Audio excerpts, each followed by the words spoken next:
been greeted by about 50 dolphins. Welcome to Trinidad. It's about 30, 40 meters deep in the middle. It's 5 meters on each side, so it's kind of a canyon. And apparently it's a bit of a roller coaster. Aptly, this is called the Dragon's Mouth.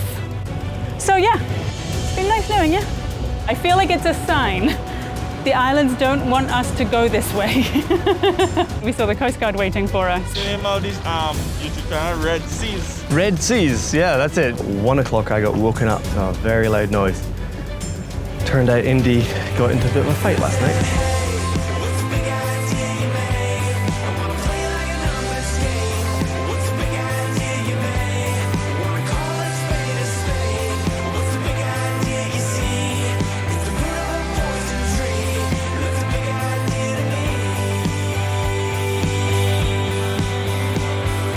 Last time on Red Seas, we left St. Vincent in a hurry after we heard the news that Grenada was going back into lockdown.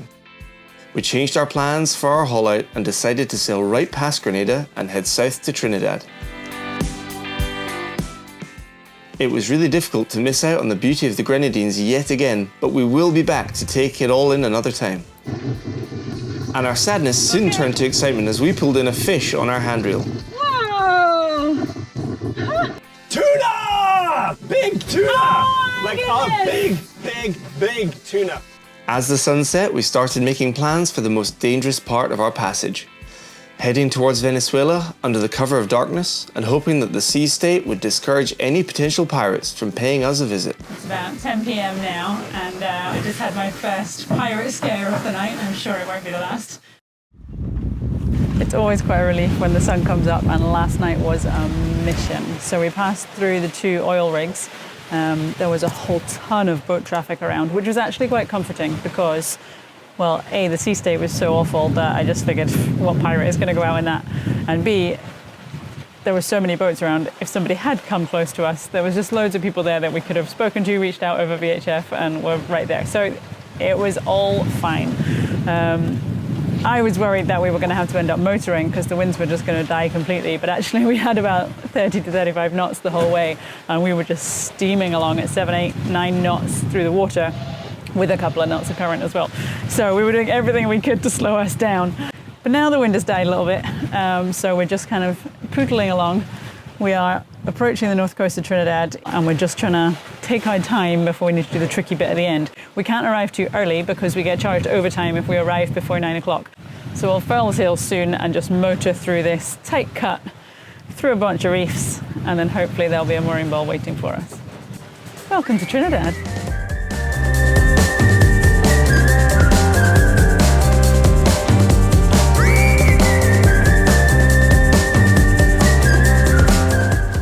I thought the exciting bit was going to be going through the narrow pass, but before we've even got there, we've been greeted by about 50 dolphins just playing around our boat. I love Trinidad!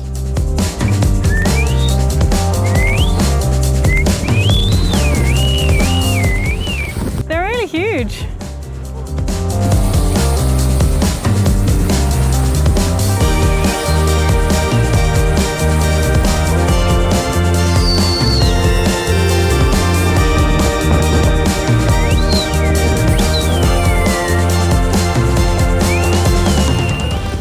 Okay, so what's the plan for this scary bit? I had no idea what to expect other than it's about 30, 40 meters deep in the middle. It's 5 meters on each side, so it's kind of a canyon. And apparently it's a bit of a roller coaster, so we'll see. It might be really boring. Maybe if the tides are with us at this point in time, then maybe nothing will happen. It'll just be flat. That's the thing, it's tidal. So sometimes it's crazy and torrenty, and other times it'll just be boring. When have we ever done a boring option? Yeah, that's very true. Well, we'll see, fingers crossed. If I can't hit a tree before we get there, then I think that's a sign of good luck that we're going to just cruise on through. That's a common phrase. Yeah, don't hit a tree, cruise on through. I've heard that.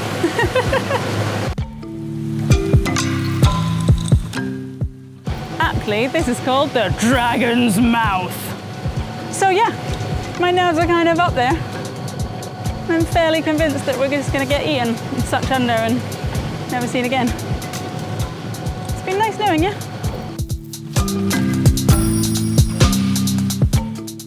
Kind of looking intimidating, actually.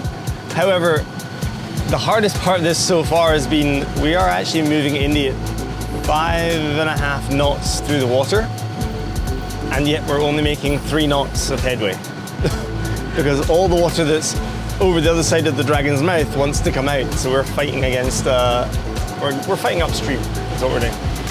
Yeah, it's really weird because the current is against us, and yet the waves are going with us, and then the wind is who knows where, side on.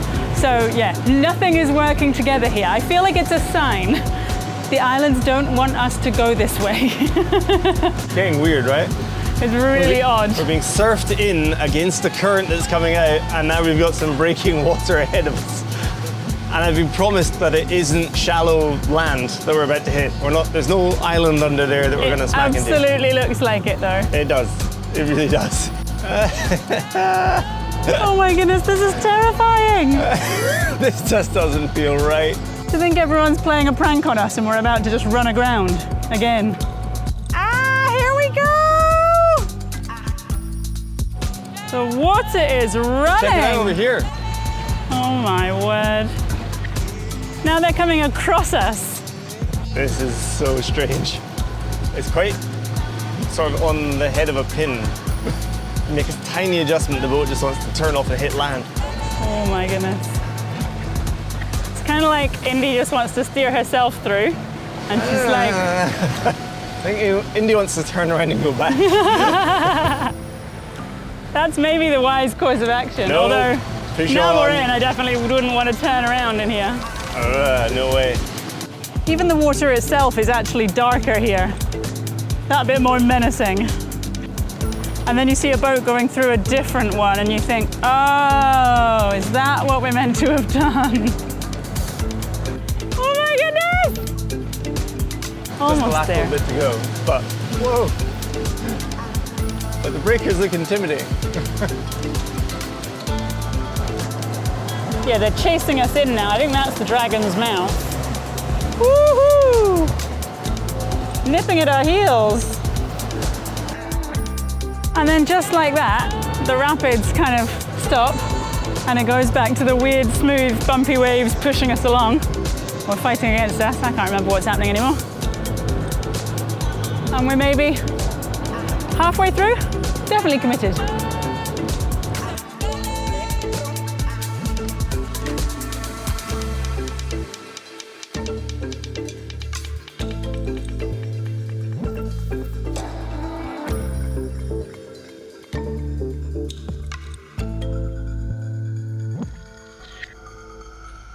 Just as we thought we'd got through everything, came out the other side, we saw the Coastguard waiting for us. So we slowed down, let them come alongside. They took our documents, checked that we had actually sent them ahead of time to be cleared in or allowed in.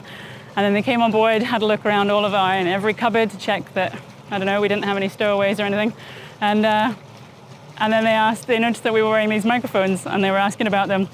Found out that we have a YouTube channel, so now they've subscribed and they're watching the episode while they were walking around doing all the checks. And now 3 of them have stayed on board to have a chat while they escort us around to our yard. So a really nice welcome from the officials of Trinidad. Thanks, guys.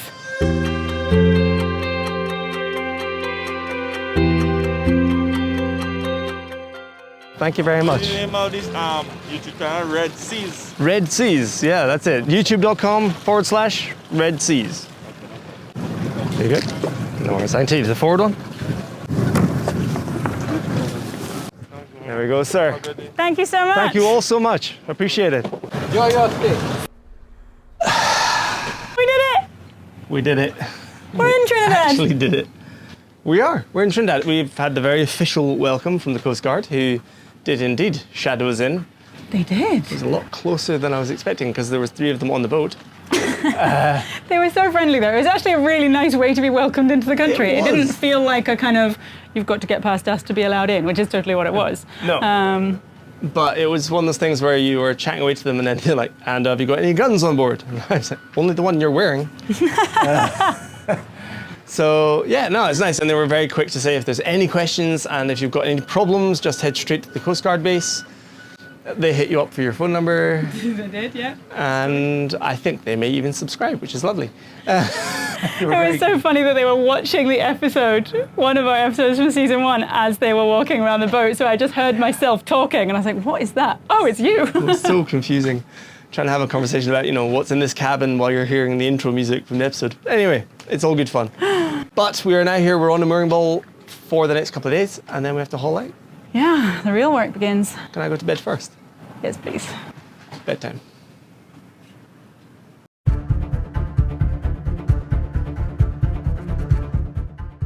So having arrived yesterday and been super tired, we managed to get to bed last night, probably about 9 o'clock, like old people. And then at 1 o'clock I got woken up to a very loud noise. Turned out Indy got into a bit of a fight last night. I woke up, looked out of the little port light we have in our cabin, and all I could see was the side of a boat. I came running out onto deck and I found a Venezuelan fishing vessel had ploughed its way along the side of Indy, from bow to stern, scratched all the way down the side. The damage is mostly superficial, it seems. I'm happy about that, but it does mean we have to go through all the official channels, because I tried to communicate with the captain of the boat. They wouldn't talk back to me. They nearly ran up on the opposite hull up onto our sugar scoop. I had to push them off, and then they fled, effectively. They ran away. So yeah, it's going to be a busy morning. Okay, so tell me what happened. Okay, bear with me because this is quite complicated, but we're going to do our best to explain it. So thank you, Dad. Printed a 3D model of Indy. He actually printed a few of these, and we're going to use this to try and make sense of it. How many videos do you know where they have 3D model reconstruction? Yeah, I love it. It was so futuristic. We're so cutting edge. Okay, so this is Indy, and we are on a mooring ball in an area that's basically like a tidal river of sorts. So what that means is sometimes the current is rushing in towards the land, sometimes the river is running out towards the sea. And so Indy swings around on the mooring ball like this, pretty much all day long. Hopefully not like that. I broke Indy. Okay. She's demasted. And so we just swing back and forth on the mooring ball like this all day long. And the current, we've noticed, has been pretty high, like streaming. We have bow waves and stuff. It's quite a lot of water. Okay, so we're asleep on a mooring ball, swinging gently back and forth depending on what the current's doing. This is going to be our pirogue, our fishing boat. Not a sponsor. We don't have sponsors. So this thing, which is actually a phone clip, but anyway, it'll do because I haven't 3D printed one of those. We think this guy came in because it was the weekend. It's a Venezuelan fishing boat, believe me. And what they do is they come in with all the fish that they've got and they try and sell it to Trinidad. So they came in, and instead of going outside of the pack where all these people are on mooring balls, they anchored inside the mooring field, which is usually fine if you've got current because everyone sits and everyone knows exactly where they're going to be and you can kind of swing together. But because the current moves so quickly here, what I think happened is we were all sitting like this and they're on an anchor, which here the anchors are kind of like just bent metal. They're not traditional anchor, or they are traditional anchors. It's like taking steel bars and just bending them into a kind of claw shape, like a ninja throwing star thing, you know? So they used that to hold their big wooden boat onto the seabed. And then I think what happened is we swung with the current and then they dragged anchor a bit, meaning they moved backwards. And when we swung back, that's when they hit Indy on the starboard bow and they pushed forward on that, crunched their way past the bow, at which point we start swinging again and they hit the other bow. And then, because they're dragging anchor, that's when they start grinding their way down the side of Indy. And around here is when I wake up. Pretty bad situation. We haven't moved, their anchor's dragging, or they're playing with it, I'm not sure. I couldn't see at this point. I come running out and I stand in the cockpit trying to work out what we can do as I see them finish off grinding their way past. And then this is where it gets difficult, because while they're playing with their anchor line and we haven't moved, they then swing underneath, or rather their anchor line swings underneath Indy and they swing over to the starboard side again. So now I can't start the engines, I can't use the rudders, because if I do, I could catch their anchor line and then we would actually draw them closer and we'd end up crashing even worse. So I'm sat waiting to see what they can do to get free. And while they're pulling in the anchor and motoring around, they start driving towards Indy's starboard scoop, which is kind of a rubbish situation. So I'm standing on the back scoop of Indy, holding the wooden bow of their boat from running up onto the boat. That's where I'm standing, and I'm saying, hey guys, what can we do? Stop driving forwards, back up. You got to get out from underneath my boat before I can do anything. And eventually, thankfully, something, I can't even tell if it's the tide or if it's just what they were doing, but eventually they swing round back over to the port side. And I think, okay, let's regroup, let's get this fixed. They lift up the last of their anchor, turn off their lights, and disappear into the darkness. Oh my goodness. So that's the best I can do to explain what I understand has happened. And now we have a battle-scarred boat. Fun. Yeah. Just what we planned. Good job is we're hauling out. So at least this happened before we haul out. Oh my goodness, imagine it was the day after we splash. I can't. Please no. Please don't let this happen again when we splash. But yeah, so hopefully we can get everything fixed and we can get Indy back in fighting shape, quite literally. And maybe we can work out this whole fishing boat situation. Stupid fishing boat. Stupid fishing boat. Oh, and remember this? And they were very quick to say if there's any questions and if you've got any problems, just head straight to the Coastguard base. The plan is to shoot across to the Coastguard now and see what they say.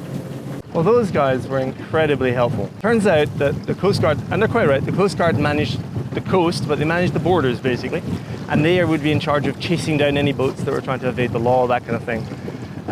So I kind of quickly thought, ooh, I've come to the wrong place. But Trinidad welcome, seriously. They were like, no worries, it's fine. We'll look up the details, we'll take your report, and we'll see what happens from there. But what lovely people, seriously. Every time we talk to anybody from Trinidad, they're just smiley and helpful and happy. So even though this might be a sad situation for us, what a welcome, what a lovely, lovely community they have. Okay, so I just got back to the boat and Brownie has been busy talking with the boatyard, which is good news.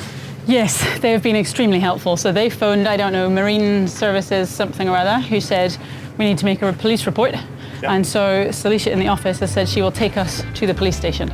So we're going to go and speak to her now, find out where the police station is, and hopefully get the next part done. What did they say? Yeah, kind of what you'd expect from police stations anywhere in the world. So basically he turned up and he took an account again.